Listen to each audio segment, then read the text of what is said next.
Welcome to another edition of Wrestling Goons Radio. I'm here with the host of today's show, Dan Tanner. Dan, what's going on, my man? What's going on, Anthony? Man, Chicago, Illinois was where Raw was, man. Why were you not there? I don't know, one of the biggest mistakes of my life. Oh, Lord. We'll get into that in a little bit. Also got Dave McCarthy with us. Dave, how you doing, brother? I'm good. How is everyone else tonight? Making it. You ready to get in the show, I'm assuming? Oh, can't wait. All right, and last but not least, of course, we got Mark Pitts. Mark, what's going on, man? Nothing much. Just another day of wrestling. Yeah, we got plenty of it to cover. And I, of course, am Anthony Hammett. We want to also thank all of our listeners on Max Sports Channel. Thank you for giving us all of your time, and we hope that you enjoy the show today. And all of our YouTube listeners as well, and the people on Blogger. We got so many places we're at now. Hard to keep up with us. But right now, we're going to get into what you're here to listen to. Monday Night Raw, this week from Chicago. Dan, take it away. Yeah, like Anthony said, Monday Night Raw in my hometown, Chicago. Opening segment starts off with Paul Heyman coming out there with the Beast, Brock Lesnar. Gives his brilliant promo, starting from defeating the Undertaker streak, from Brock Lesnar, Suplex City on John Cena winning the title. For the most part, he's selling Battleground mostly, which he did a slight job doing so. Anthony, I'm gonna start with you. Overall, how invested are you going into Battleground between Seth Rollins and Brock Lesnar, just based off that promo? The promo itself got me more invested in it than I would be, but that's just what Paul Heyman does 9 times out of 10. I felt like the first promos leading up to this one felt really flat, but this one was a home run. He had me ready to go. I'm ready to tune in the Battleground. I'm not going to give my prediction right now on it, but I will say that, I'm definitely ready to see it. Yeah, me too. This promo was pretty good. Dave, what you think? I love every Paul Heyman promo. He just goes out there and it just kills it every week. I'm actually looking forward, and unlike Anthony, I'll go out there and I'll take Seth Rollins for the win come the 19th. Yeah. Mark, your thoughts?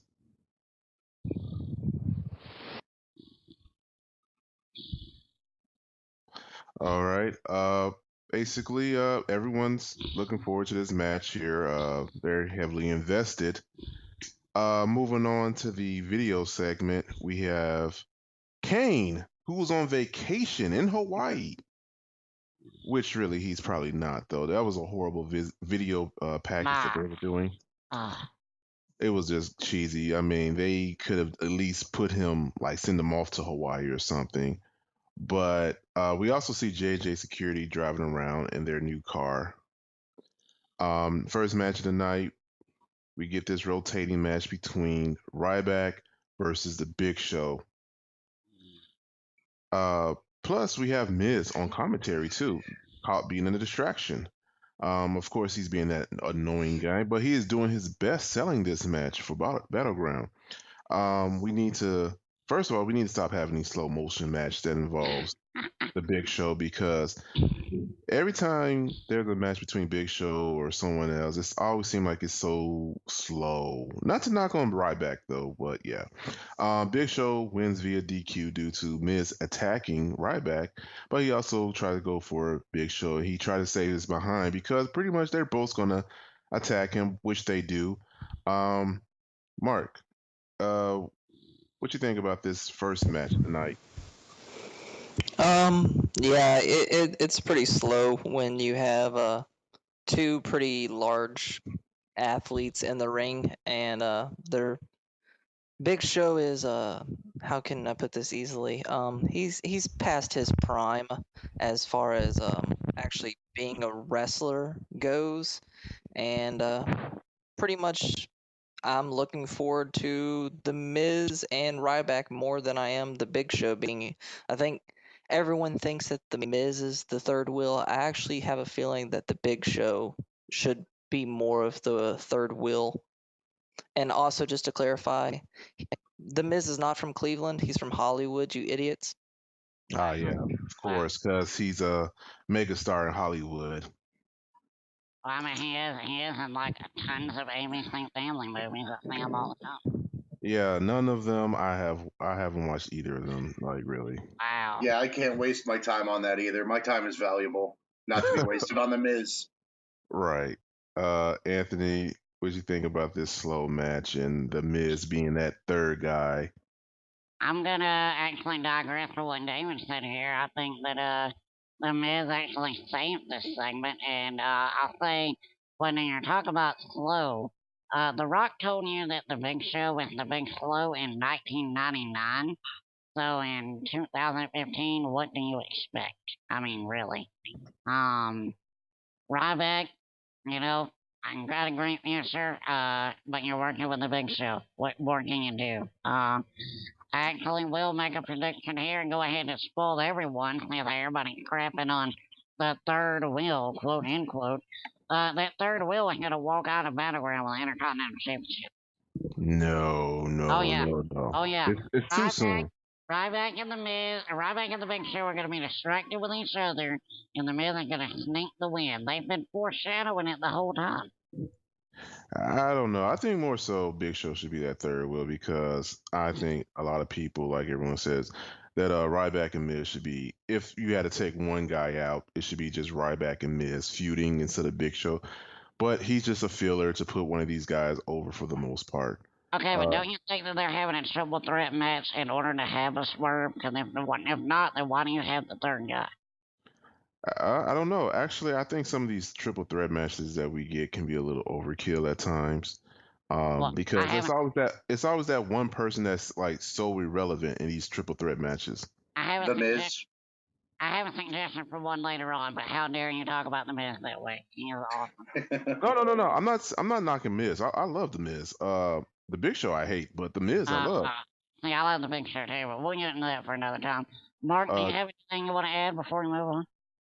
Yeah, I believe that they added the Miz so that we don't get just a slow, boring, typical big man match.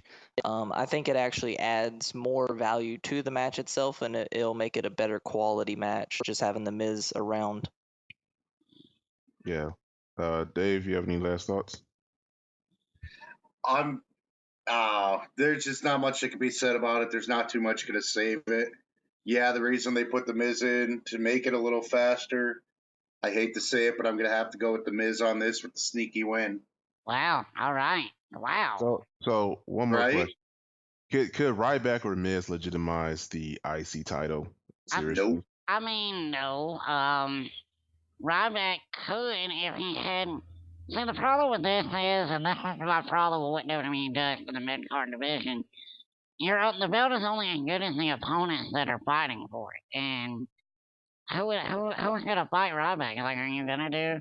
Because if you do Ryback Cesaro, I don't think Cesaro's jobbing to Ryback. I mean, he shouldn't anyway. I don't know. I don't know how they could. That's my honest opinion. Yeah, well, we're just gonna have to wait and see. We're less than 10 days away from Battleground. I think we can all agree on this. If the Big Show walks out of there with the Intercontinental title, we will all be flabbergasted. If he walks out with the IC title, Battleground is a sucky pay-per-view.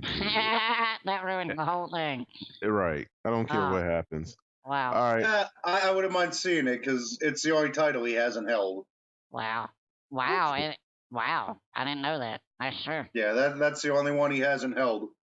Well, IC. Well, John Cena hasn't held the IC title, so if he loses the U.S. title, he's like, okay, you know what? I'm going to go and fight for the IC Wait a minute. title. No, that's actually not true, David. I just remembered Cody Rhodes. He beat Cody Rhodes, yes, at WrestleMania. Okay. Yep. Right. Yep. My mistake. Well, I just gave WWE an idea to put the IC title on John Cena. I'm going to hate myself. You really should hate yourself for that. Yeah. Don't worry, it might be coming, because if he legitimizes one mid-card title, he can do another. Right. Oh, no doubt. Yep. But Kevin Owens will go take that one from him too. Yeah. I Oh doubt that. God. I doubt that. Yeah. Don't give them ideas. Eh, All right.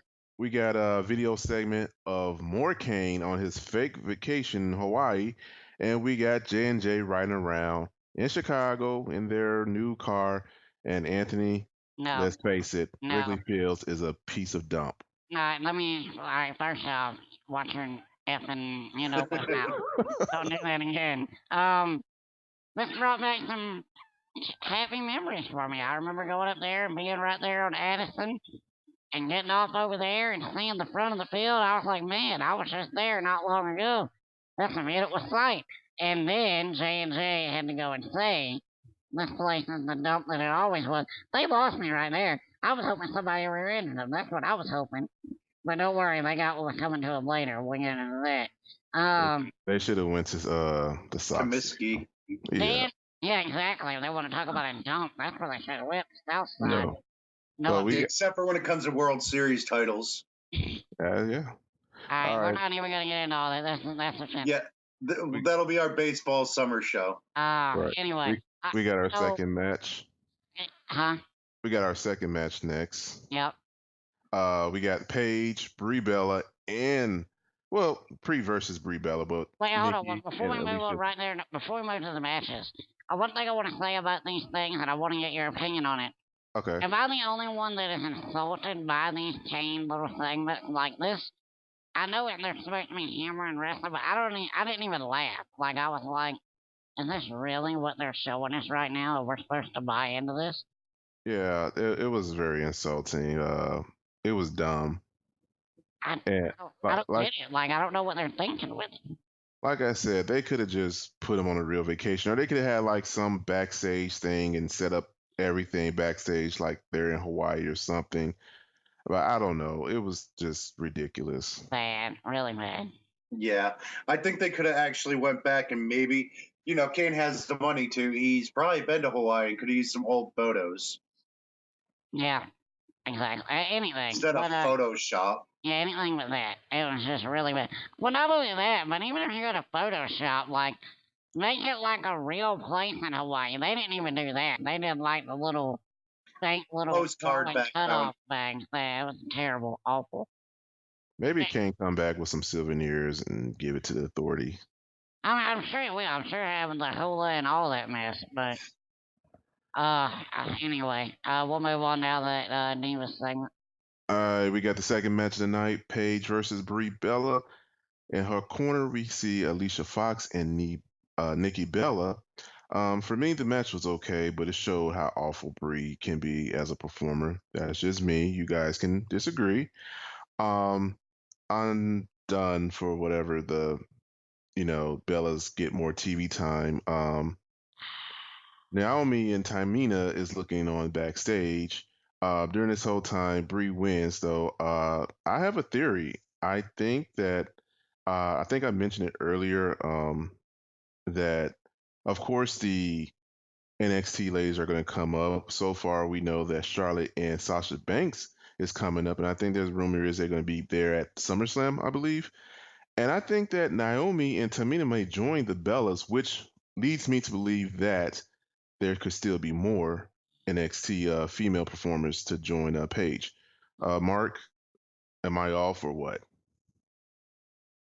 I really don't know if they're actually going to join the Bellas, but you saying that, I could see another diva coming up and joining Tamina and Naomi and it having a three-way triple threat or triple tag team match. I think that would be more interesting than just like a 5-on-5 divas match that we've seen countless number of times. Yeah. Anthony, your thoughts on this match and the whole NXT Divas theory? Here's something you don't hear me say every day. Dan, I agree with you. I think wow. that I can see this coming, except for I think that Tamina and Naomi will join the Bellas before the other NXT people arrive. So there's going to be 5-on-1 to where Paige has nobody left at all. and that's gonna be when the NXT calls up. And I do think that it's gonna take more than just the two they're naming, maybe Becky and Bailey to join the crew. Just a thought. Dave, your Well, thought? ba- Oh, Bailey go ahead. has a broke hand, so Well, Yeah. I she'll don't be think ready. Bailey's coming. She'll be ready by SummerSlam, sir. Hopefully. Yeah, that'd be about the time frame. Yep. But we'll just have to wait and see on that one. I'm just ready for it to be over with. The Right. storyline is boring. It's Boring. taking too long to get there, man. Way too long. Yeah. Yeah, I feel like it hasn't started yet. What really? How do you feel that way? Because it's been Paige versus the world ever since Naomi took her out the first time. I mean, we're just waiting for the women's to come up, though. It's just a matter of time. It's been a long wait, though, is what we're saying. We're just waiting for Nikki Bella to get past AJ Lee's mark, and then it's all over. Oh, don't remind us. We're gonna riot. We're just gonna have to riot. Oh no. Well, this storyline hasn't even been going on for 2 months yet. It's been too long for me. It feels like 8 years. That's 60 days Oh, too much for God. me. I can't really wait for it. When it happens, I'm going to be excited. This is going to bring like a lot of bring the Diva division a lot of notice, and a lot of people are going to jump on the bandwagon of the Divas. Plus, it needs to happen soon because Total Divas has started their season already, so they need to hurry up and get interesting again. As long as they keep that Eva Maria out of it, they're good. Oh yeah, I agree with that. Also, too, I read too. I don't know if you guys have read this though, but they said I read somewhere that Charlotte and Sasha Banks, I think, were supposed to been up sooner, but someone's been keeping them down because Vince McMahon feels like they've been ready or they are ready, but of course Kevin Dunn is in his ear saying that they don't have that supermodel look to them. Uh-huh. Are you killing me? Sasha Banks is a knockout. Yeah, and I've heard that too. The problem with Kevin Dunn being over Divas is that Kevin Dunn is over Divas. So, yeah, I've heard that, and I also don't really have a lot of faith in Charlotte's future for the simple fact that they're going to act like this is her debut, which she does, and they're going to totally forget that they put her on Raw to lose to Natalia in 2.5 minutes about 7 or 8 months ago. So, yeah. Yeah, they're going to totally act like it didn't happen, but it did, folks. Yeah. Mark, you have any thoughts on this? Last thoughts on this? Yeah, I do. You can remember something that happened 8 months ago, but yet you can't wait for a storyline developed longer than 60 days. It's taking too long. Like, it's a slow build. So Because you're at excited. one point you have the attention span of a goldfish, and the other one you have the memory of an elephant. I remember that one specific part. It doesn't mean that I gotta enjoy the 8-week build up to this other boring storyline. It's gonna pay off. How is it gonna? We know how it's gonna pay off. Like, if I know already what the final payoff is, like, why do you gotta give me 12 weeks to get to it? Because you're not the average fan, sir. You're the dirt sheet reading smark. They have to pitch this also to casual fans who are just watching for the story. Right, but like, why did it pay? You know how many weeks it's been Paige versus the world? 8 weeks. And we got how many more to go? 8 weeks. So we're gonna have 16 weeks of Paige versus the world before anybody gets her backup. And you're trying to tell me that's not too long for a story? No, the backup's not coming in 8 weeks. That's their payoff. They will come, I can just about guarantee you, after Battlegrounds. 15 weeks. They will come the Monday Night Raw before the SummerSlam, and that's when they'll show up. No, It you will be can't worth the you wait. can't run that story for just a week. Well, you know what? The only reason it'll be worth the wait, because we're all waiting for Nikki Bella to lose. Let's be honest. We don't want her to I Every week. And this build in this match, when this loss happens, this payoff, quote unquote, it's not going to be for a title. So at the end of the day, Nikki Bella's still being a champion. So we're not really getting paid off. Exactly. I mean, could we like have Nikki Bella in between? I don't know. Maybe at a live show she lose her title. They're not No. going to do that because Nikki Bella wants that record. She's still got like 74 days to go before she's even close. And we got a long time to go. And if you think the Payne's build up was longer, wait until the Nikki Bella build up is. Yeah, we got a long time to go for that. But we spent way too long on this. We'll move on. John Cena, control your woman. You better not make her pass that paycheck.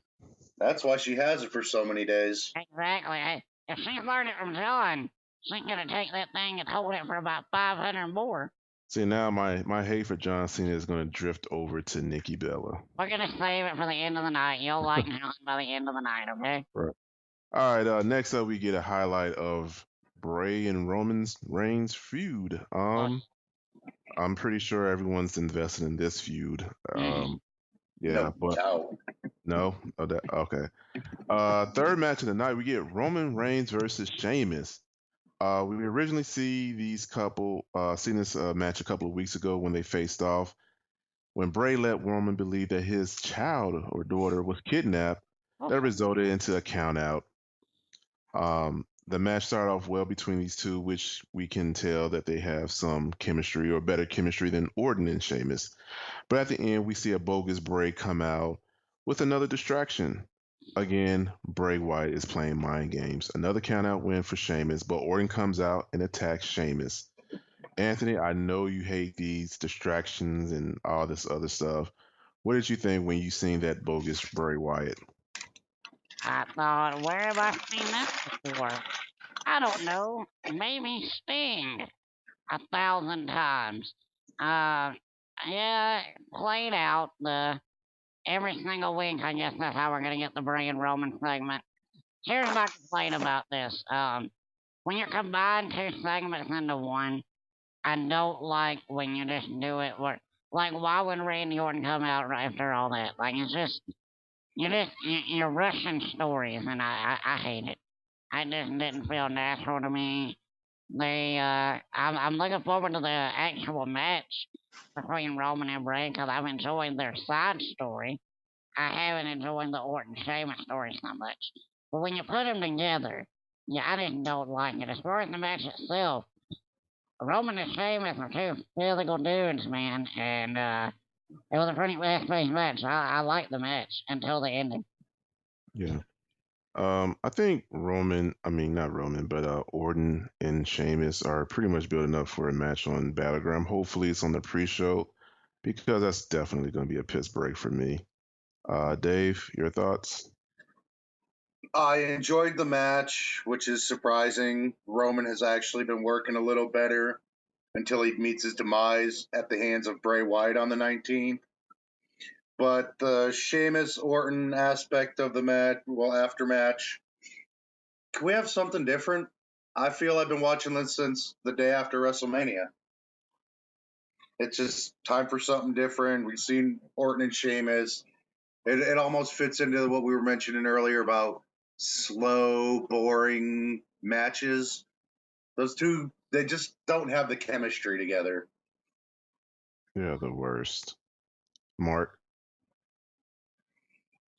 The match itself, I really enjoyed. I think that they should have a feud going forward, Reigns and Sheamus anyway. The only way that I'll be happy with a Sheamus Randy Orton match is if it's just completely chaotic. I want to see chairs and lead pipes and like if you could give me a brutal stiff match, then that's probably more entertaining than them actually going out trying to wrestle a 4-star match, because them two together just can't put that possibly together. If you were, I got a question. How would you like to be Randy Orton? Like to be an 11-time World Heavyweight Champion and pretty much be irrelevant for a full year now that he's just been there. Cena did that. No, not on that level, sir. Not to the point of Randy Orton. He lost 7 pay-per-views out of a year. Randy Orton was the third wheel in a faction. That's where he learned it, was the faction. Yeah, well, Cena never. He learned it from Ric Flair. Cena would never be a third wheel in anything in life. He's not allowed to be. Yeah. So take my ball and go home. So here's my question for you all: if Bray Wyatt wins this match against Roman Reigns at Battleground, what does this mean for the storyline, the feud, or even for Bray Wyatt picking up this win?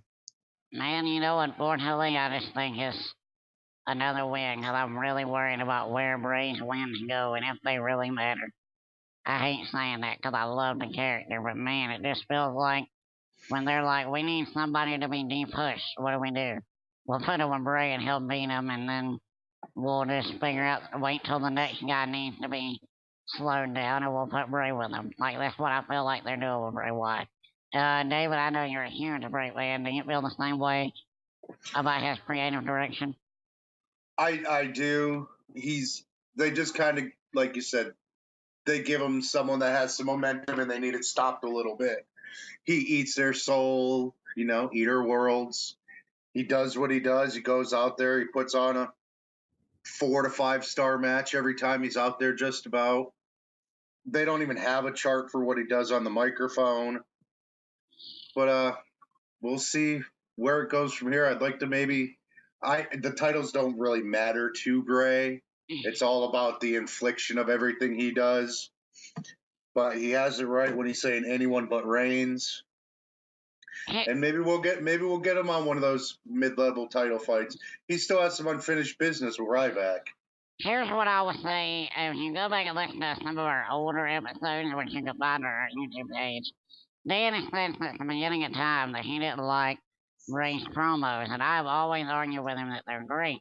But where I will agree with Dan is that when you give me so many feuds that don't matter, then eventually your words are just really awesome words, but they need to have backbone behind them. So I'm really, really hoping that these like one and done, I'm just out to get you feuds are done. And if they were really smart, like this anyone but you thing, if they were really going to book it interestingly, they would make Bray the voice of the IWC. You just go ahead and pull that curtain back, and you say, you know what? Nobody wants you to be here. Nobody wanted you in the first place, and I'm here for them, and I'm here to stop you.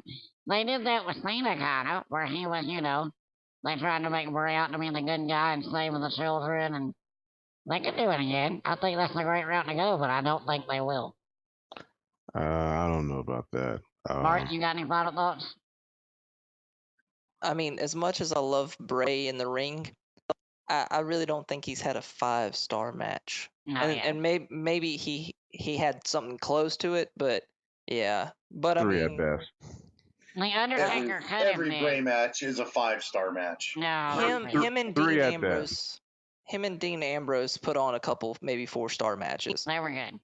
Yeah, they were excellent. But let's be fair now. The Undertaker, he hurt himself that morning.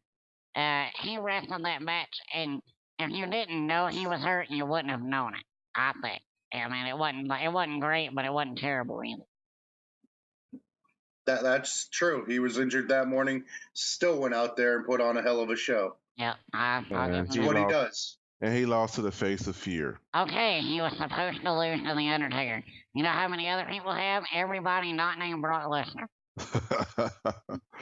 I want to just point that out that he lost to the real Face of Fear. Oh my goodness. No, he lost to the dead man. He is the Face of Fear. And what's the Undertaker doing right now other than chilling with Michelle McCool?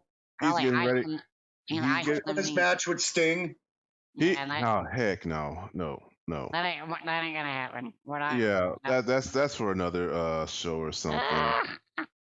All right, we gotta move on to the backstage segment. Authority meeting backstage. Seth Rollins feeling kind of confident about going into Battleground, but he also wants to provoke the Beast, even call him out, which we will see later on in the show. Next up, we get the in-ring segment of Rusev and Summer Rae. Basically, Rusev wasted his precious time on that horrible of a woman, Lana. He gets heated by the U.S. chants, which now I think this whole U.S. versus Rusev thing should just end. Summer Rae is about to speak, but the controlling Rusev tells Summer not to waste her precious words on these people. Out comes Dolph Ziggler and Lana, WWE's worst chemistry duo next to Orton and Sheamus. Ziggler tells that he had it all, because of Lana, but he lost it and it's never coming back. During the segment, Lana and Ziggler kiss and Rusev attacks Ziggler. Dolph tries to make a comeback, but he should have just laid down because Rusev hits him in the throat with his crutch. And by the way, it's a miracle. Rusev can walk. Yeah. Dave, what do you think about this in-ring segment? I'm ready to actually see some action with it. I called the Rusev pulling the crutch out on him a couple weeks back when we were talking about it. And I'm just ready to see some action. He's got to rebuild a little momentum after the Cena burying and get back in a title picture. But I am with you. The whole USA versus Rusev thing, it's done. It's over. Let's move on to something else. He's got so much talent, future heavyweight champion. Let's give him something other than, mid-level jobber Ziggler. Right. I have a feeling that we're not going to see Rusev and Ziggler at Battleground, but they might plug in Summer Rae and Lana. We might see Lana in action. Not sure. Anthony, what do you think? I don't think it'll be a match, but I think they'll have some kind of contest against each other. As far as the whole entire segment, I think we all know what I'm about to say. Out of everything going on, this will be my bathroom break, or my whatever break you want to call it. I am not tuned into this whatsoever. I hate this story. I couldn't hate it more. As far as the America versus Rusev thing, I know y'all hate it, but it's natural heat, guys. And what else is Rusev gonna do? Like, what is he gonna say to make the audience respond? They're in America, so he's gonna use that if he's trying to be a bad guy. And he's gonna have to deal with that. At least he's not using it on his opponents. You know what I mean? Like, the feud isn't built around that. That's just the way he talks to the audience. Yeah, good point. Mark, your thoughts? Yeah, the Rusev being Bulgarian, you're not gonna be in the United States and not hear a USA chant whenever he's out there. I mean, that's just a given. It's patriotism. How many people do you think still associate him with Russia? Well, I mean, Bulgaria, Russia, I mean, Americans don't care who you are. If you're not American, then you're against them. Pretty much. That's true. That's how they treat people. Unless you're Canadian. No, we don't even like that as well. We don't like Canadians either. Ask Bret Hart. Yeah. That's why he had so many matches in Montreal, and he was finally the good guy. By the way, that doesn't reflect the thoughts of Wrestling Goons Radio or Max Sports at all. It reflects my thoughts. Oh, okay.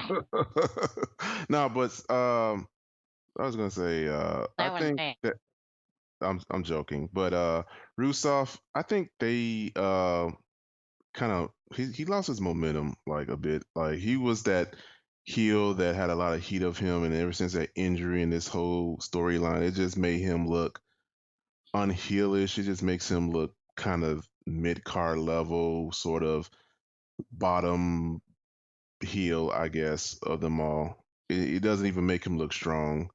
So I'm a bit disappointed. Because he's been injured? I mean, they could have used him better than what they have been using. How? With a broke foot? I mean, they could have gave him a better promo than what they've been giving him. He's been showing multiple layers to a character. Yeah, but the problem is the story sucks. Yeah, well, I mean, he can't help that the writers write shitty stories. His acting, as far as his performance goes, has been superb. I agree. I can't hate on that. I mean, the acting is great though, but the whole story of now it's like you're just a regular old heel, and I'm not too invested in you anymore. He didn't write that though. He has no say in that. I understand that though. I'm not faulting him for that. I'm faulting the writers or whoever creating that. I'm just not invested. Because you said that he wasn't being as heelish anymore, and that's where I got the thought that you were talking about that. Maybe he doesn't think he is, but he's not being as heelish on TV. Is what he's saying. But I agree with Mark though, is that what can he do? He can't even walk, and then it says a lot that they're trying to find a way to keep him on TV. for the simple fact that he couldn't work. I didn't know he could work. I thought he was still hurt, so they fooled me with that. I was upset when I got excited at first because I realized, like, I started connecting the dots one by one, and I was like, wait a minute, he's not hurt. Wait a minute, he had a steel toe boot on. Wait a minute, this could be just like Lex Luger's loaded bionic forearm. And then he took it off and threw it away, and I was like, okay, never mind. They just lost $1 million idea. If Rusev finally wore boots, and he had to wear a medically approved steel toe boot, that would do so. That would be so heelish. Yeah. They should have just made him, continue on being that sort of anti-feminist, chauvinistic heel or whatever. But I guess they're pretty much dropping the ball on that. Oh, well, we'll see. I don't think they're done trying it yet. I think that the WWE thinks the story is bigger than we think it is. Yeah.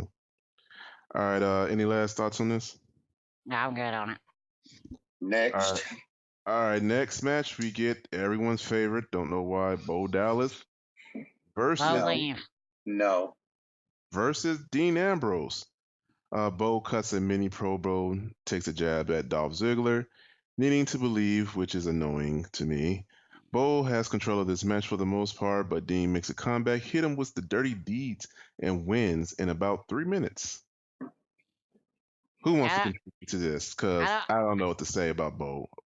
I don't really know how you can say that he controlled the match when it ends in 3 minutes. So I would say that it was kind of split. I don't like how they build matches that way, where like it just feels so rushed. That's the word I'm gonna say.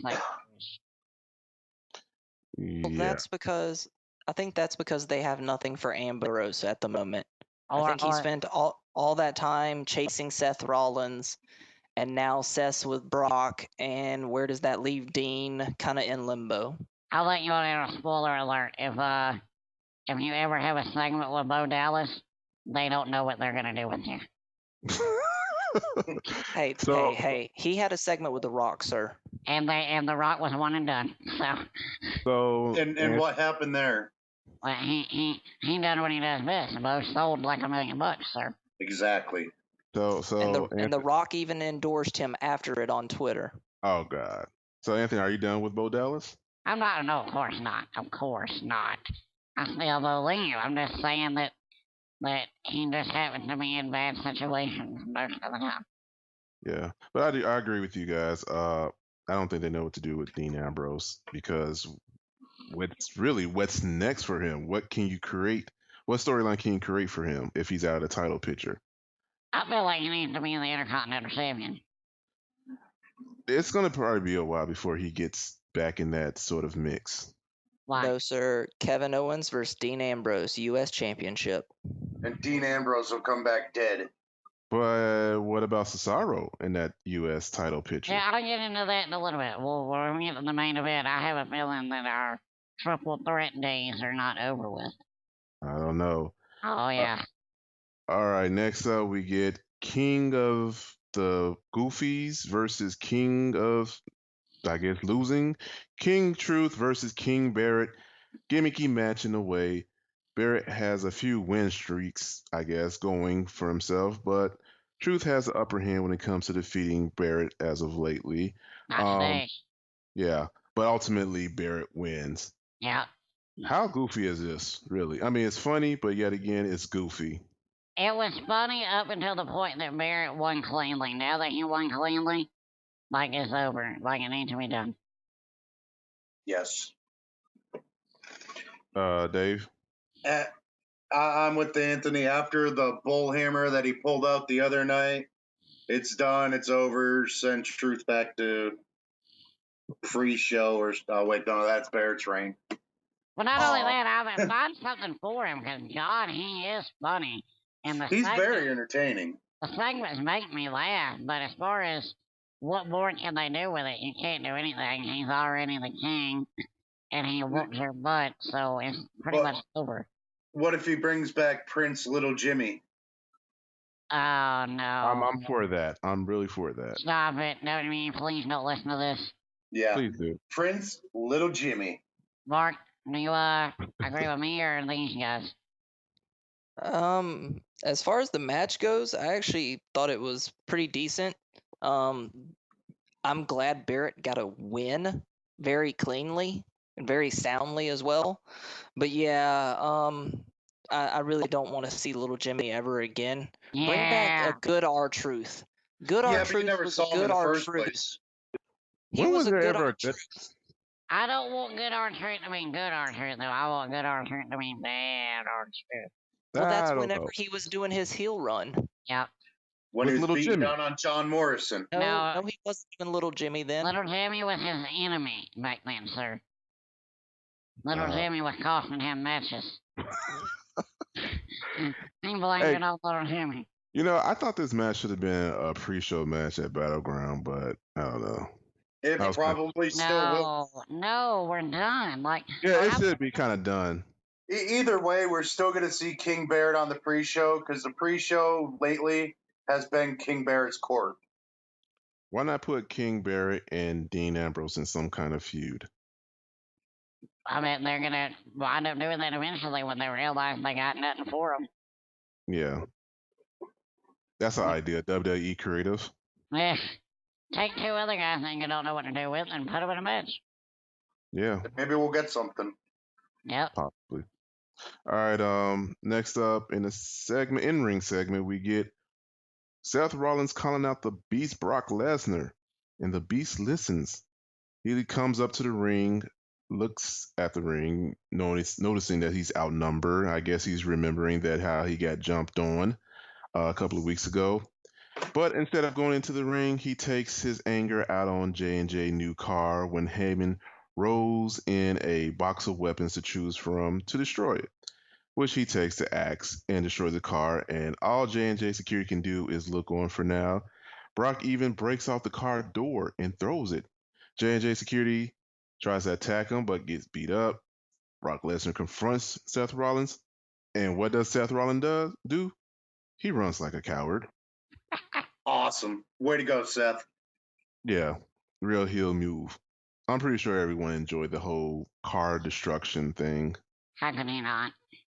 Yeah. Anthony, what's your thoughts on this segment? Awesome. I was thinking in the very beginning, I was like, great, we're gonna get another 4-on-1 beatdown. Brock's gonna go right down there.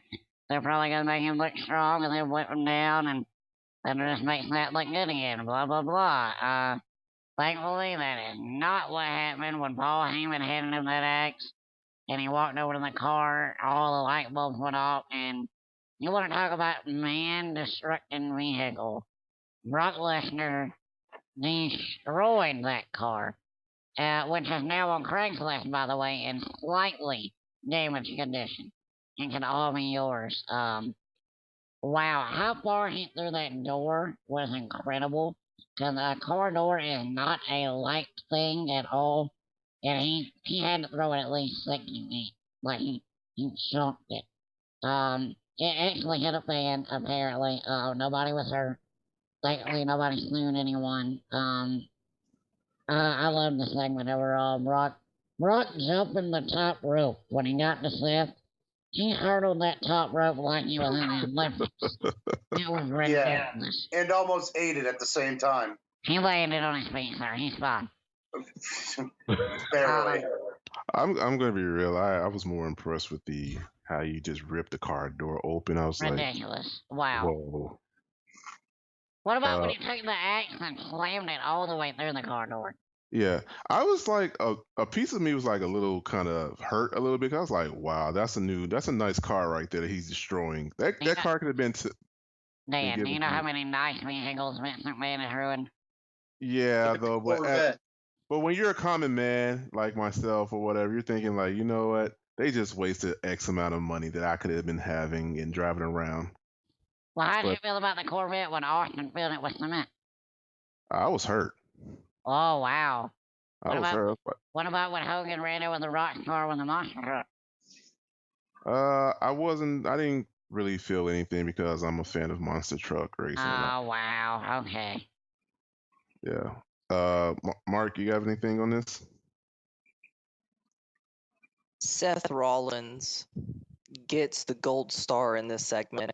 Because how do you start off talking crap about Brock Lesnar being a whimpering dog after you and J&J and Kane beat him down, and then turn that right around and then just tuck your tail in between your legs and run away? He was being That is sir. great. He was That, being- and then the crowd does not get to see Brock get his hands on Seth just yet, so you have to tune in to Battlegrounds to watch the Beast get his piece of Seth Rollins. It did a nice job selling it. It also might have sold some new Cadillacs. I don't know really. They can take an abuse like that from Brock Lesnar, and it probably still ran. Well, there you go. Well, it could all be yours on Craigslist. So Right. Dave, you have any thoughts on this? It was a really interesting segment, one of my more favorite of the night.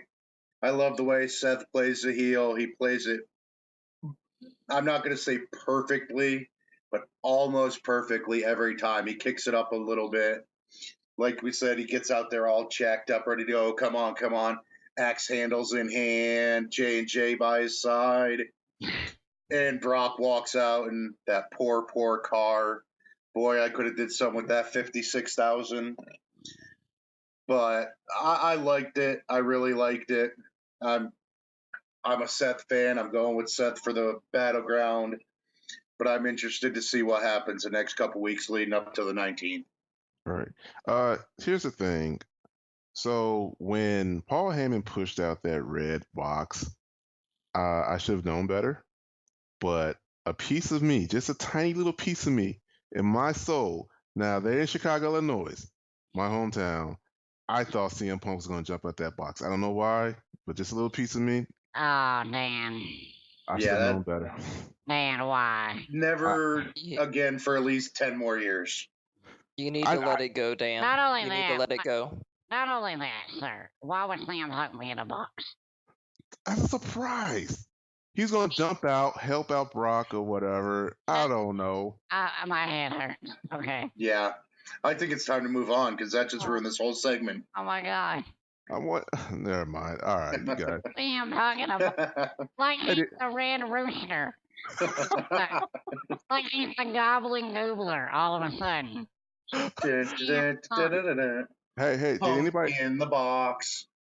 Did anybody enjoy the CM Punk chants during the show? No, you in Chicago need to drop it. Like, Yeah, it's over with. We're It's done, done. yeah. Y'all had your 6 months to do it. Now it's over with. You're welcome to Yeah. say that all you want, but all you're doing is hyping a UFC fight coming up. I'm okay with that. I'm gonna check it out. Of course. We all are. I think we're all CM Punk fans. Just no need for WWE Universe to think he's coming back, because, well, he's not. Okay, well, that little piece of me thought he was gonna burst out that box and help out.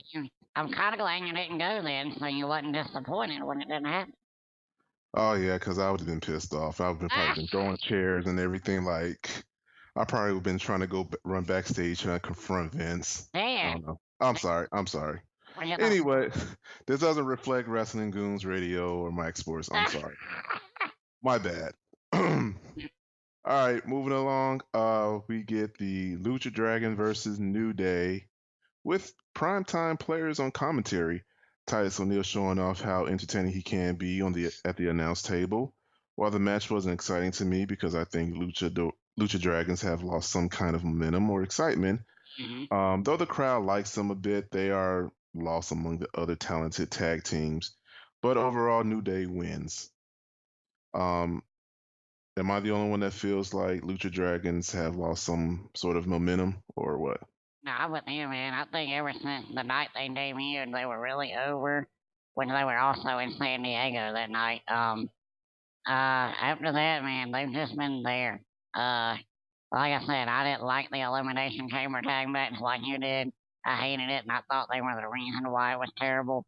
And they have just, I mean, they haven't been horrible in ring. They're there. You know what I mean? They're just there. I'm trying to figure out how New Day are still alive. How they made Japan alive from that live event. I'm upset. I'm just upset that I'm upset that PTP isn't even there with the tag title. That they shouldn't have it. Oh man, come on! You gotta. Should not have it.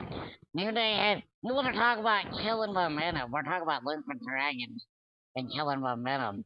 The New Day had more momentum than the Lucha Dragons ever thought of having, and they just squashed it. They just stepped on it, and I don't know why. I will say that I do agree with Dan on this point. I don't think that Kofi should have been in the match. I think he should have sold the Brock beating that he took just this past Saturday, like 2 days before Monday Night Raw. Well, then all three of them shouldn't have been in it because they beat all of them up. Well, no, I mean the other two just took a clothesline and an F5.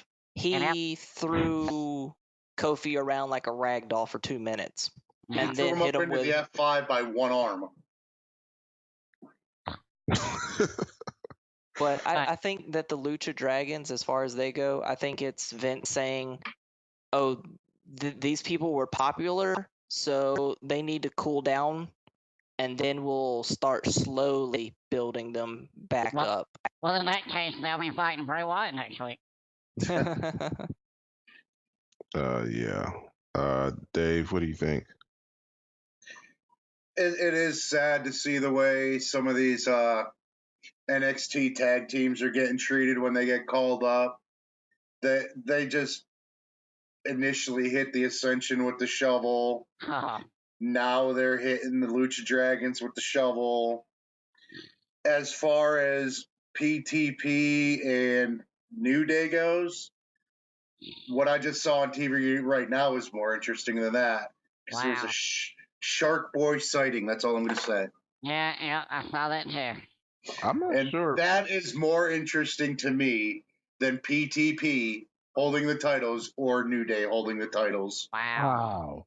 I don't think Ascension, like, they hit them with a shovel or anything. I think they dig themselves at their own grave. No, they Creative hit them with the shovel. It was they buried him before they even got there. They buried him themselves. Yeah. Hey, you guys are going to come up and rag on one of the greatest tag teams ever, known as the Road Warriors / Legion of Doom.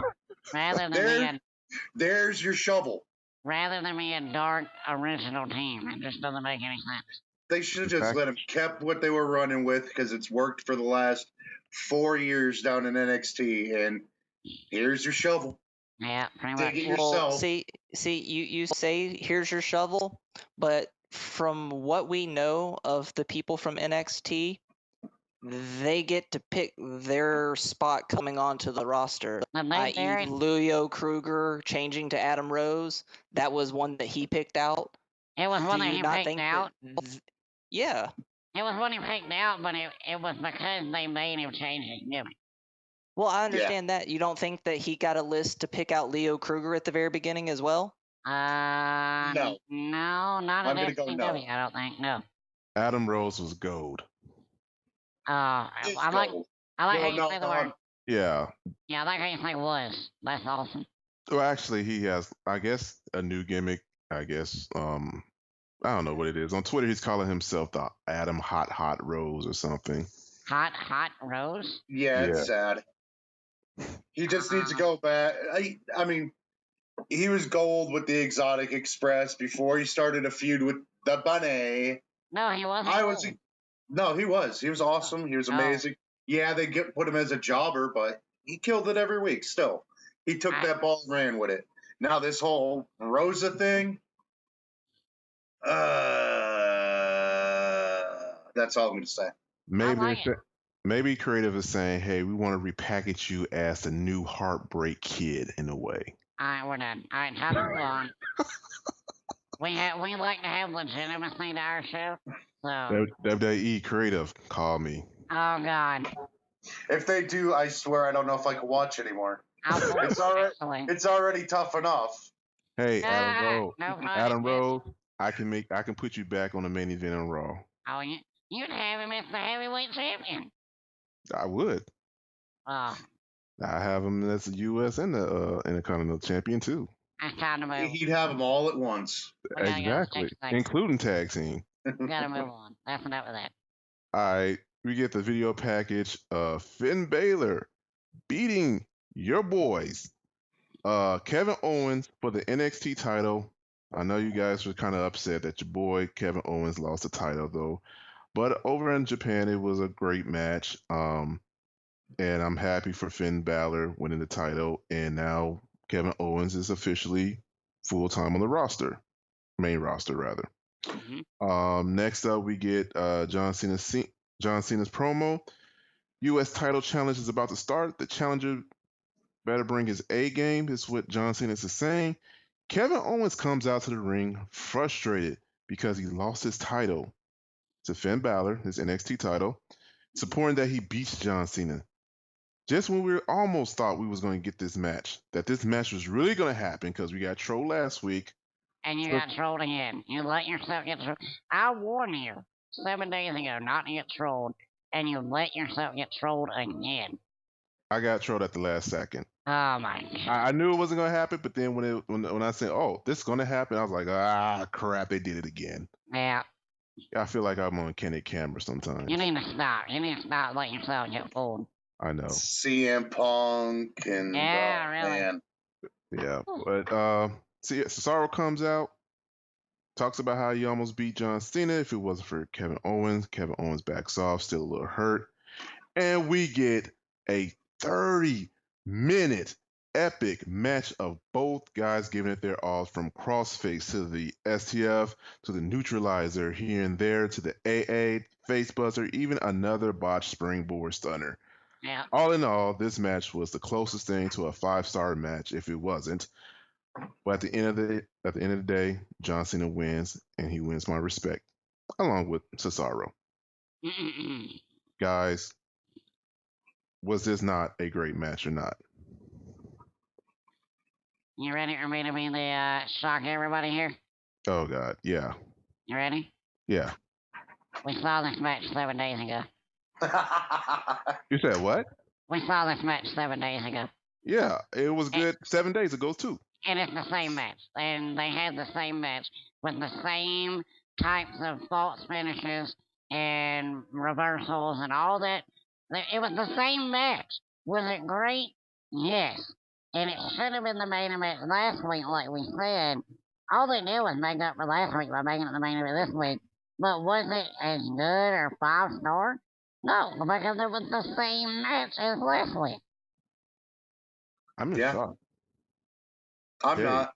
Dave, I'm with Anthony the whole way through. Oh I love that Cesaro is actually.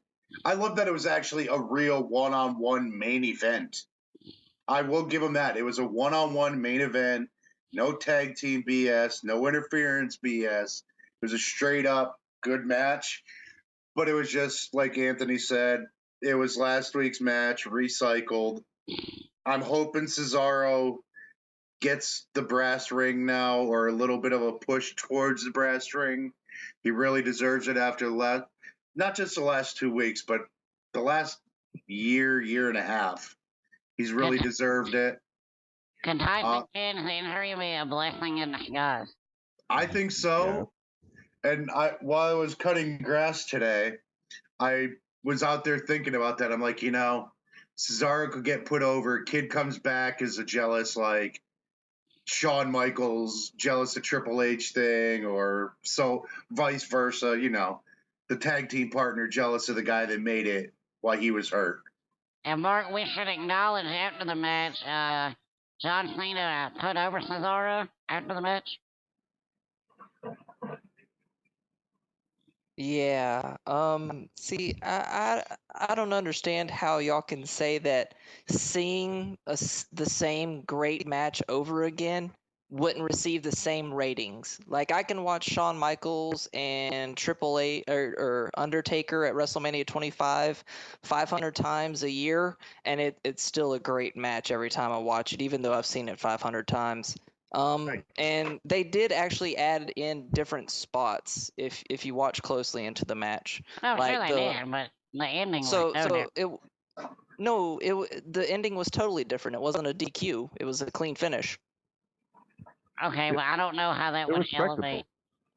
last week we guess. got 20 minutes a match. We get a epic 30-minute match.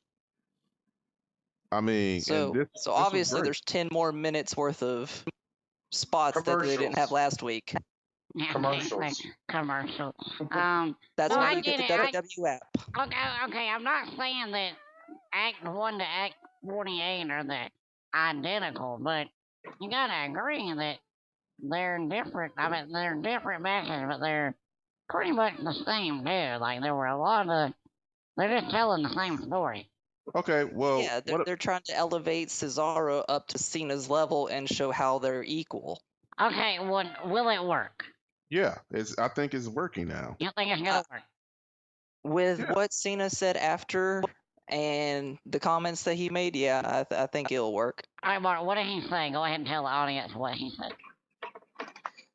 Oh, I do not have it pulled up right here. All right, well, pretty much, just to paraphrase, he said that you have finally, you've been waiting a long time and you've been here fighting and clawing, and with matches like you had the last 2 weeks, you're proving that the right opportunity isn't far away.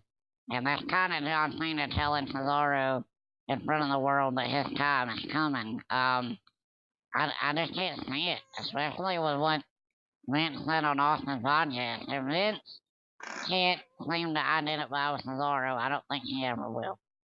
He put that on the crowd mostly as blaming us, like we're the ones that's not identifying with Cesaro rather than him.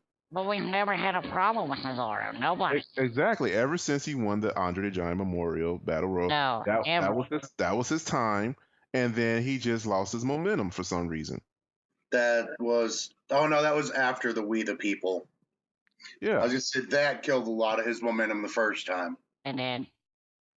And here's the thing: if you're saying that you're tired or you don't like the fact that we're getting the same thing, how do you feel about when basically the whole John Cena versus Kevin Owens match, when we get it from what was it, chamber match, the elimination chamber match, and then we get another match at Money in the Bank? They were basically the same matches though, but they were still great. I think that's why we're gonna wind up with a triple threat with all three of them, and that's why I said that earlier, which I'll get to now. In my final thought on it is that they've been having these long epic matches with Owens and Cesaro. They've had long epic matches with Cesaro and Cena. They've had long epic matches with Owens and Cena. They're gonna end it with all three of them fighting each other. That's the only thing they can do. And everybody's spoken about if Cena's gonna get the title or if Owens is gonna win it. I'd make Cesaro the champ. That would be my swerve. I think I like that. Like I said before earlier on this show, is that sometimes we're getting a little bit of these triple threat matches can be a little overkill. I'd rather for them, whoever wins between John Cena and Kevin Owens, next up should be Cesaro. You can't tell me that wouldn't be the most incredible match to see those three put on a spot where they can all three do moves on each other.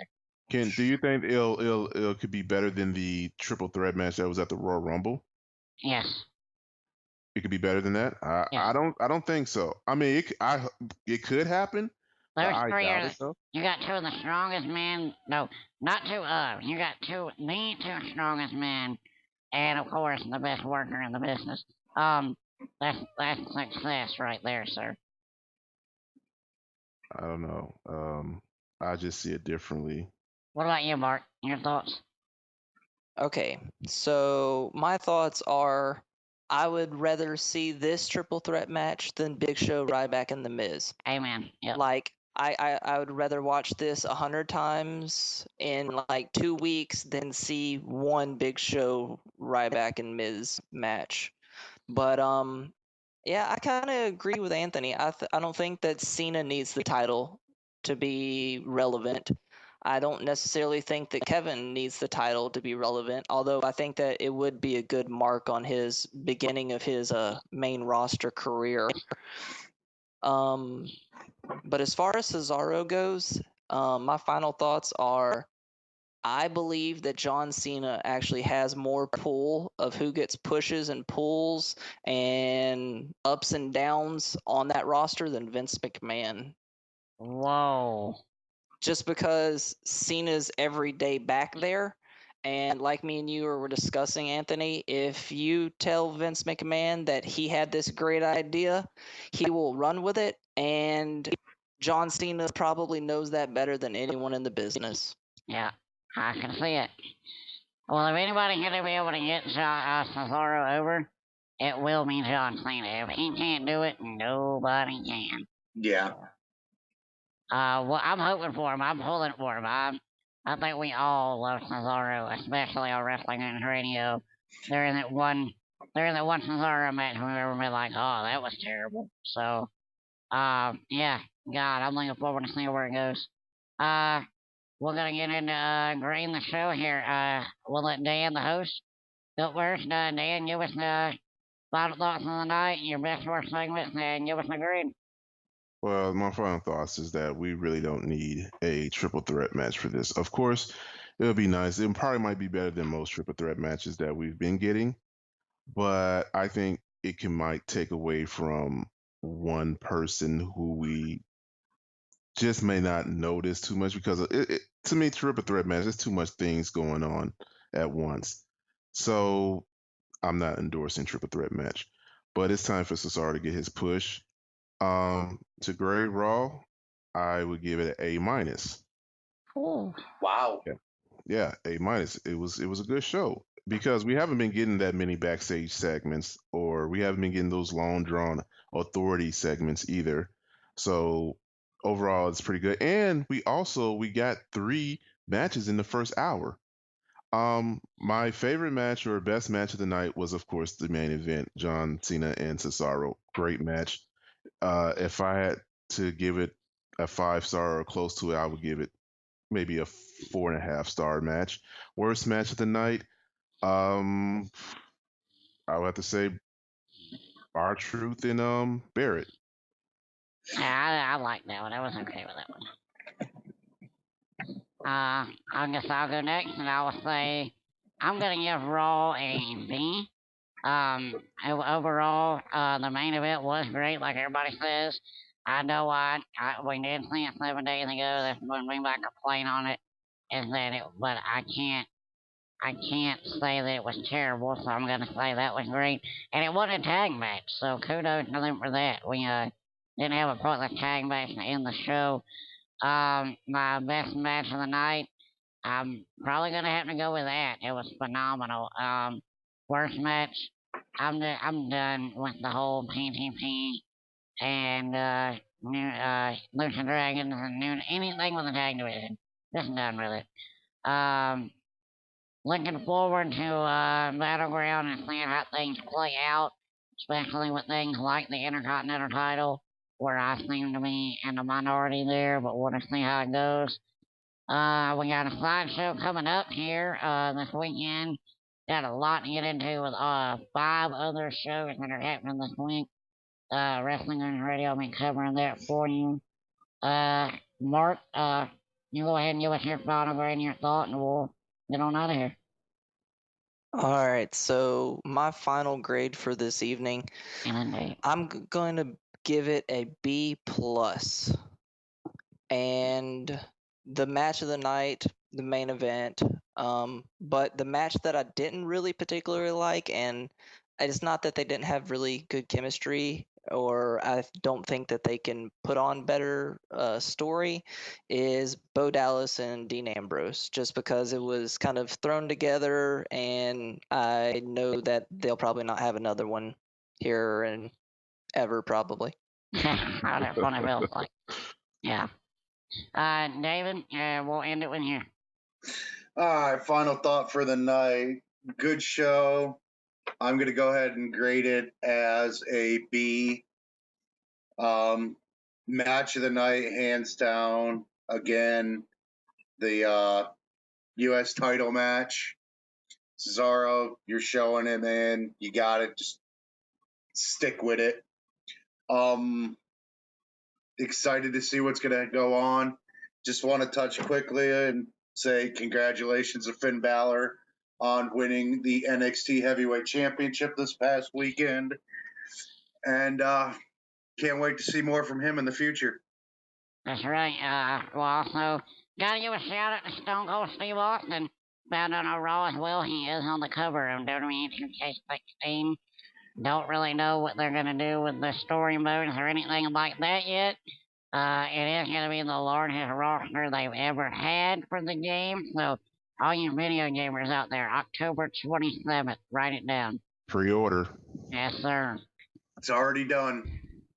You can follow us on Twitter at Goons Radio, on Facebook at the Wrestling Goons Radio, and on YouTube at youtube.com/Wrestling Goons Radio. For Mark Pitts, for Dave McCarthy, for Dan Tanner, and for myself, Anthony Hammett, we'll see you on the flip side.